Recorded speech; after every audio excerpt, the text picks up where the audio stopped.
Télérama, Cercle Polar, les dessous du roman noir. Salut à tous et bienvenue dans le Cercle Polar. Bonjour Christine Ferniaud. Bonjour Michel Abesca. Alors, 3 livres au menu. Oh, que je suis contente aujourd'hui. 3 Américains, on pourrait dire d'une Oui. certaine manière, parce Ouais. qu'il y a un Québécois, mais c'est aussi l'Amérique, le Canada. Alors, James Sallis, nouveau roman chez Rivage Noir qui s'appelle Will Not. Chris Offutt, donc des grands noms. Chris Offutt, Nuit à Appalaches, qui paraît chez Gallmeister. Ça fait un petit moment qu'on ne l'avait pas vu. qu'on l'attendait. Chris Offutt, on est très content. Et puis Éric Plamondon, Oyana, chez Kidam Éditeur. Alors, on commence par James Sallis. Volontiers, parce que James Sallis, c'est un morceau de choix et je vous laisse le plaisir de le présenter. Ouais, alors... On s'est battu et puis c'est lui qui a gagné pour le Alors, présenter.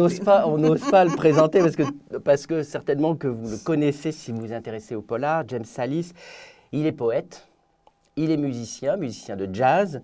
C'est le biographe de Chester Himes, il est traducteur et pas rien, il a traduit en anglais Queneau, Sandrard, Neruda, etc. Oui, c'est un homme de bon goût. C'est un homme Faut de bien très le bon dire. goût et de grand talent. Il a commencé Ouais. par la SF, il a écrit des nouvelles de SF. On va voir que dans le livre, là, il est question de SF. Il a même édité une revue de SF et puis donc des romans noirs.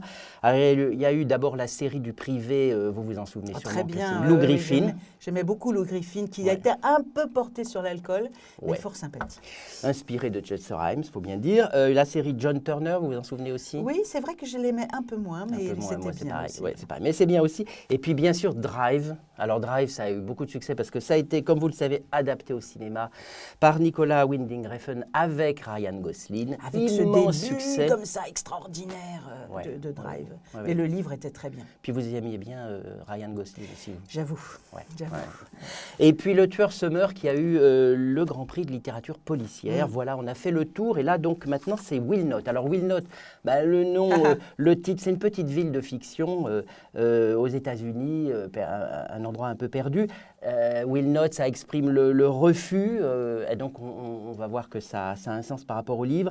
Parce que c'est un endroit un peu libertaire. Ils ont refusé, ils ont pris un décret municipal, pas d'église et pas de Walmart. Donc, c'est quand même... C'est un rêve, non? c'est un geste, oui, c'est un rêve. C'est un geste quand même fort. Et alors, il y a un des personnages qui, parce que c'est un endroit comme ça paumé, je disais, il y a un des personnages qui dit « Je suis monté dans le car en 2002 et j'en suis descendu en 1970 ». Voilà, je trouve que ça décrit bien le... C'est vrai que c'est cette ville de l'endroit. nulle part, effectivement. Ouais, ouais. Et alors, au centre du livre, il y a un toubib, en fait, un chirurgien qui s'appelle Lamar Hale, qui est doué d'une empathie absolument extraordinaire. Alors, j'en dis pas trop parce que c'est lié à son passé, on l'apprend dans le livre. Il écoute, il réconforte, il soigne. Et d'ailleurs, autant Soigne les corps et les âmes. Voilà, vous l'avez très bien dit. Je c'est l'avais préparé, c'est excusez-moi, exactement ça. il fallait que ça vienne tout de Voilà. suite. Alors, le MacGuffin, comme disait Hitchcock, c'est dès le début, première ligne, on a l'impression qu'on rentre alors, dans le polar le plus traditionnel de chez traditionnel. Nous découvrîmes les cadavres à 3 km de la ville, près de l'ancienne carrière de gravier. Ouais. Mais c'est Ça, c'est vraiment vrai. un MacGuffin parce C'est, qu'en fait, il c'est se drôle, fiche ça. complètement de cette enquête et d'ailleurs, on ne saura pas trop Mais exactement en qui fait, c'est ces cadavres et pourquoi ils ont ouais, été tout tués. à fait. En terminant le livre, je me suis dit, mais il les a complètement oubliés en chemin. Totalement. En fait. Par contre, il cite Dostoïevski, il cite Kierkegaard, il cite Canetti, il cite Hemingway. C'est un roman philosophique, c'est un roman existentiel. C'est vrai. Moi, personnellement, Tout à j'ai fait. beaucoup aimé, mais je vous laisse la parole. Mais je pense que vous vous en doutez. C'est un livre absolument magnifique. Et alors, toutes ces citations, effectivement, ça pourrait être cuistre et ridicule. À aucun moment, ça se glisse dans l'histoire. Et puis, ce personnage de médecin qui va écouter sans cesse les gens, qui est là à aider, à regarder, à comprendre, sans rien, cette espèce de lenteur délicieuse de cette histoire, cette empathie permanente de l'auteur et des personnages, c'est une pure merveille. Et c'est le roman noir comme on aime, c'est-à-dire cette façon comme ça d'aborder le monde, d'avoir une tristesse définitive vis-à-vis des êtres et de la vie. et puis malgré tout rencontrer des personnages solaires comme ce médecin. J'ai adoré ce livre, puis l'écriture, la poésie de l'écriture, alors voilà, c'est ça. le charnel de l'écriture. Alors ça a énormément que de les charme. cadavres puent et qu'on les oublie en cours de route, ça n'a aucune importance. Au contraire. On est emporté par la douceur et l'élégance, la beauté, la tristesse des perdants. Moi, j'ai beaucoup aimé le couple que le médecin forme avec Richard, son compagnon qui est prof, Oui. avec leur chat, là, Dickens. Je ne sais pas si j'ai c'est trouvé magnifique, l'humour entre eux, il y a la beaucoup complicité, d'humour, oui. l'amour, Ça a l'air évidemment. d'être un peu C'est comme très, ça, très beau. un peu pesant, mais pas du tout. C'est d'une légèreté, d'une finesse. Cet homme, James Sallis, on a envie de le prendre dans ses bras et de lui dire qu'il est le frère idéal. Bah, j'espère qu'il vous entend. Mais j'espère. Je me demande s'il ne sera pas à Quai du Polar, d'ailleurs. Oui, alors oui. James. À Quai du Polar, très bientôt, à la fin du mois, à Lyon, très très bon festival. Il y a quelque chose aussi sur les livres, c'est peut-être une forme de mise en abîme, c'est-à-dire en fait, à la manière aussi dont travaille ce médecin, c'est les livres qui permettent d'approcher les vies qu'on ne peut pas vivre. Et finalement, c'est un peu ça aussi le thème du livre. Ce médecin, il entre dans les vies des uns et des autres, il les aide, etc. Et il y a quelque chose à la fois de très mélancolique parce que le livre affirme très fort qu'on ne peut jamais comprendre les autres, qu'il y a une espèce de masse comme ça, irréductible, un mystère irréductible de l'autre, mais aussi cette manière de dire, mais on peut quand même les approcher. Et finalement, même si on ne peut pas totalement les comprendre, c'est quand même ça qui fait le bonheur et le sel de la vie. Mais c'est très très vrai, Ouais. tout ça, très très vrai. Et vraiment, ce livre est une leçon de vie, une leçon de littérature, une leçon d'humanité, et on le recommande Voilà. vivement. Et il y a à beaucoup tout de le choses sur monde. la SF. Je disais en commençant, on peut peut-être juste dire un mot de ça, parce qu'effectivement, le personnage central, le médecin, son père était un auteur de SF. Et on sent d'ailleurs là d'abord l'érudition de Sallis en matière de SF. Et la part autobiographique, sans doute, Voilà. qu'il laisse glisser Voilà. sans avoir l'air. Ouais, il fait dire, page 173, « C'était la petitesse de nos préoccupations, affirmait mon père, qui l'avait poussé vers la SF et la fantaisie. Parce que ces genres nous obligent à prendre du recul, à réexaminer tout ce que nous pensons et voyons. » Voilà. Donc vous recommandez le livre, hein? Plutôt 2 fois qu'une. Alors on va dire aussi qu'il a été très bien traduit par Hubert Tesnas. Oui, qui est un grand traducteur. Un grand traducteur, donc Will Not de James Sallis, qui paraît chez Rivage Noir. Voilà. Et maintenant, une autre collection, concurrente de Rivage Noir, très belle collection aussi, Gallmeister, qui publie le nouveau Chrysophutte qu'on attendait depuis 20 ans, Nuit à Appalaches. Enfin, depuis longtemps, en tout cas, une vingtaine d'années. Chrysophutte, c'est un garçon du Kentucky, c'est pas une surprise. Toute sa vie, toute son œuvre tourne autour de ce pays, de ces Appalaches, de cette région comme ça entre collines et montagnes. Il avait écrit un recueil de nouvelles que je n'ai pas oublié, mais qui était magnifique, qui s'appelle Kentucky Straight. Ouais. Et puis il en avait publié un autre qui était Sorti du bois aussi, qui était un très beau. Et chaque fois, ce sont des perdants dans la montagne, dans la campagne, des vies de rien, des vies qui sont passées à côté de Trump, par exemple. Vous voyez, des vies minuscules, merveilleuses et tragiques en même temps. Et puis il avait écrit Le Bon Frère, qui avait republié, je crois, Gallmeister, qui était un très beau livre aussi. Et La Nuit à Appalaches, c'est un roman. Et c'est un roman prodigieux. Vous savez, dans le polar... On va manquer d'adjectifs, là. Dans le polar, on lit beaucoup de grands thrillers ou de grands romans noirs avec des adjectifs partout, avec des descriptions permanentes, avec la porte s'ouvre, avec le loquet et elle se referme tout doucement. Chrysophutte, il n'en a rien à faire de tout ça. Il commence son histoire avec un jeune héros qui, à 16 ans, a décidé de partir faire la guerre. En Corée, parce qu'on est dans les années 50. En Corée, puisque ce sont les années 50. Et qui revient 2 ans plus tard, reprend la route pour rentrer dans ses Appalaches, comme tous les personnages d'ailleurs de Chrysophutte. Il faut qu'il rentre chez eux. Il croise sur son chemin une jeune fille qui est en train de se faire violer par son oncle. D'autres en feraient des kilos. Lui, c'est très vite, il la voit, il se dit, cette fille-là, c'est la femme de ma vie. Et en 5 secondes, la situation est réglée. Il rencontre cette fille, il tape sur l'oncle, ils partent ensemble, cut. On se retrouve 10 ans plus tard, dans une situation extrêmement différentes, c'est-à-dire qu'ils ont eu 5 enfants, dont 4 sont dans un Attardés, état très moyen, avec des maladies qui ne sont pas vraiment décrites, évidemment, comme toujours avec Chrysophute. Et c'est ce combat d'un couple avec les enfants vis-à-vis des services sociaux, vis-à-vis de la vie, vis-à-vis du regard des autres. Et du manque de fric aussi. Et du manque évidemment. d'argent, et du fait qu'il faut se débrouiller pour travailler de façon un peu illicite. Et tout ça, c'est dit avec peu de mots et d'énormes moyens métaphysiques. Et c'est un livre, c'est vraiment un chef-d'œuvre. Oui, un chef-d'œuvre. oui. Voilà. Moi, je dirais qu'en fait, sur le plan littéraire, c'est sans doute, de tous les livres que j'ai lus, et je lis aussi beaucoup de littérature générale, etc., le plus beau livre que j'ai lu depuis des mois. Ah oui, C'est parfait au niveau du style, c'est parfait. C'est un peintre aussi de la nature, des animaux et tout, il arrive à la rendre extrêmement présente, très vibrante, avec très peu de mots, avec toujours peu de mots, pareil. c'est ça. Voilà.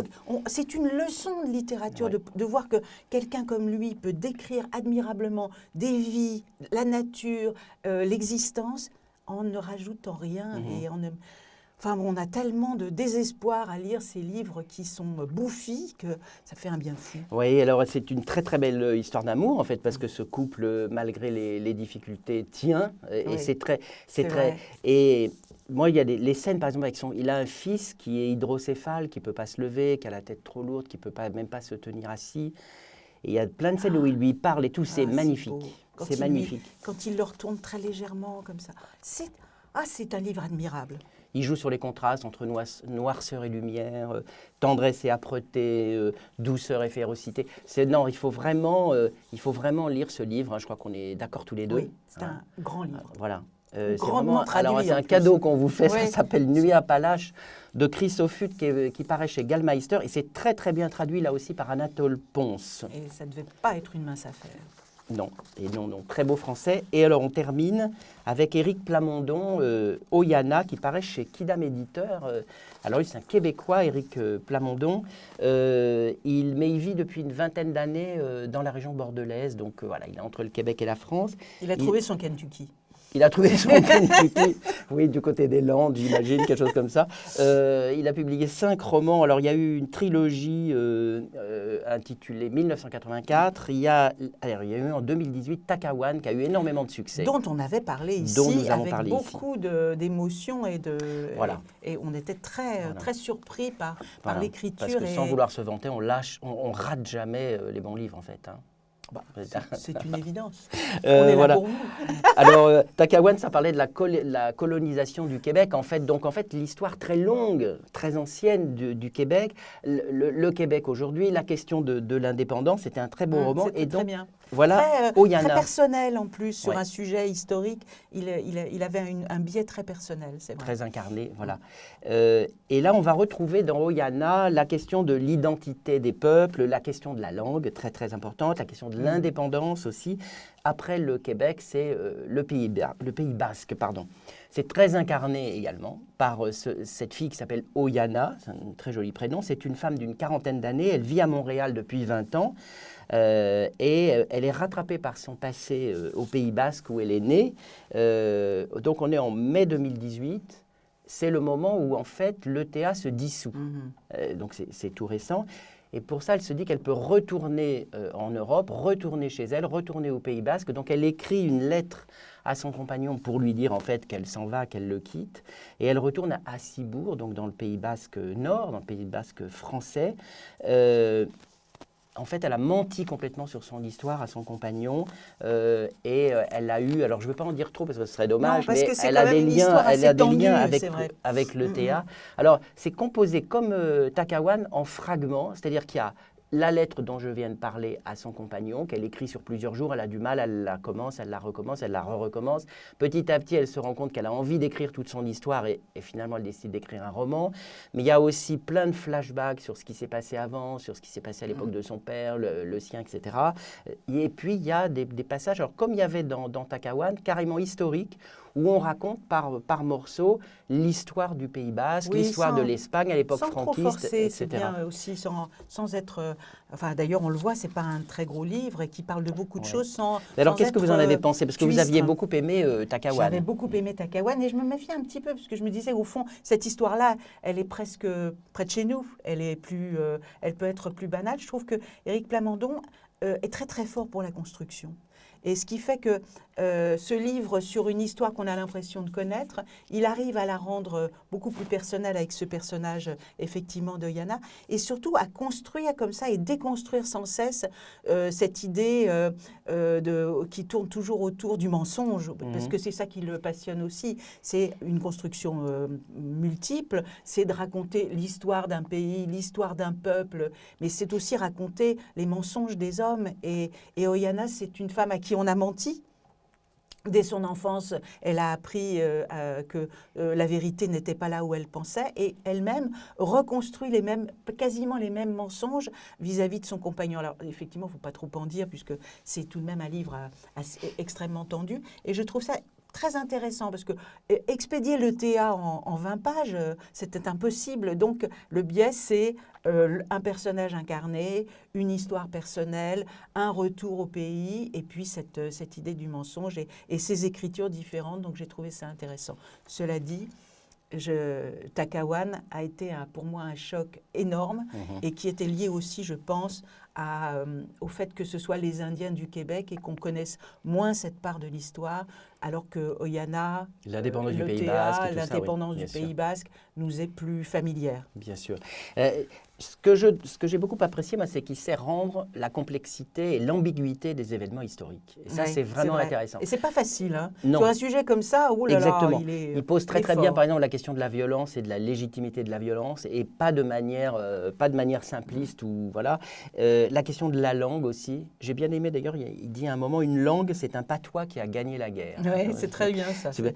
Le personnage d'Oiana me paraît vraiment intéressant aussi, avec aussi l'ambiguïté de cette fille, son sentiment de culpabilité. Elle n'est pas forcément sympathique. Non. Ce qui est bien, elle est intéressante, mais Éric Plamondon montre bien cette ambiguïté qui parfois la rend agaçante, déplaisante, malsaine. Elle est très rude avec son compagnon, c'est le moins qu'on puisse dire. Ah, vous aviez remarqué aussi. Ouais. Hein. Alors, moi, les femmes sont terribles.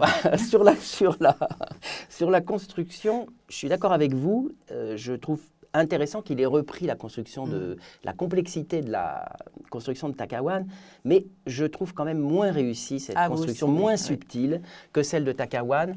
C'est plus linéaire quand même, même s'il y a les mêmes ingrédients. La langue me paraît également moins puissante que dans Takawan, peut-être un peu plus plate. Parce qu'elle est plus française, entre guillemets. Peut-être. Il y avait, avec Takawan, justement cette langue indienne, c'est un langage parallèle qu'on trouve moins avec Oiana. Voilà. Alors, il n'empêche... pas trop dur. Non, mais je ne suis pas dur. C'est terrible. Vous ne vous rendez pas compte. Non, pas du tout. D'ailleurs, c'est un livre que je recommande. Oui, moi, j'ai tout pris à beaucoup fait. de plaisir à le lire et beaucoup d'intérêt.